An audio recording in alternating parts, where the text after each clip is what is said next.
just about the only thing that's bright outside these days is the snow. Winter's cold, dark days could lead many people to suffer from seasonal affective disorder, also known as SAD. And UC Health family physician Dr. Chris Lewis is joining us with some tips to hopefully get you smiling again. Good morning. Appreciate you being here. Good morning, and thanks for having me. Oh, you're welcome. Give us the formal definition of SAD. Well, seasonal affective disorder, also known as seasonal depression or winter depression, is thought to be related to hormonal changes that happen during the winter months when we're not exposed to enough sunlight, and other factors can contribute to people developing a slight mood disorder. What are some of the symptoms that people need to look out for if they could possibly be suffering from it? Oftentimes the symptoms mimic what you see with traditional depression. You can have people that have fatigue and energy level changes, sleep disturbances, appetite changes. A lot of folks crave those carbohydrates, and it ends up leading to weight gain.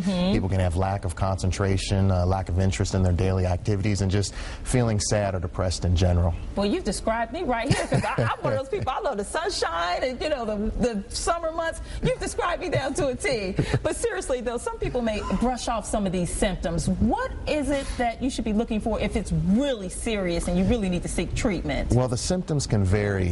There's a spectrum of mild to severe symptoms. But when the symptoms start to interfere with your daily life, that's usually the point where you want to talk to your doctor. A lot of patients try to diagnose themselves and try to come up with a treatment plan themselves, but when you get to the point where it's interfering with your daily life, it's usually a good idea to check in with your physician. So if you find yourself, let's say for example, you normally go to church, it's a regular thing, and maybe you just don't have the energy to even do that, those are some of the things that really is a signal that, hey, this is more serious than other times. Correct. People may find themselves not really wanting to go to work. That's probably everybody all the time. Yeah. When it's really starting to impact your ability to make it in, or when you see yourself dropping out of your social network and social support systems, that's usually an indication that it's time to seek some treatment. Now, Dr. Lewis, what treatments are available for this? Well, treatments run the gamut, and it's sort of based on the degree of symptoms and how severe they are.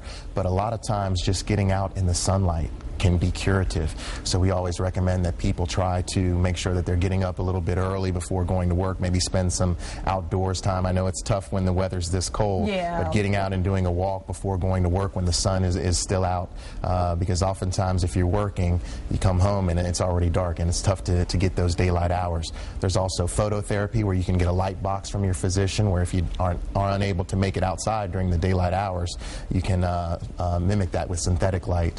Exercise is also very important. 30 minutes, 3 or 4 days a week can really help with these symptoms, and sometimes medications are indicated as well. Now, is that something people really should look into, to actually take medicine to deal with this? Again, depends on the degree of symptoms, but if you've tried some of these other more supportive measures that don't call for medication and you're not getting relief of your symptoms, then by all means medication would be an option, as would counseling. Okay, well, thank you so much for sharing these tips with our viewers. We appreciate it too. Thank you, Dr. Lewis. Thanks for having me.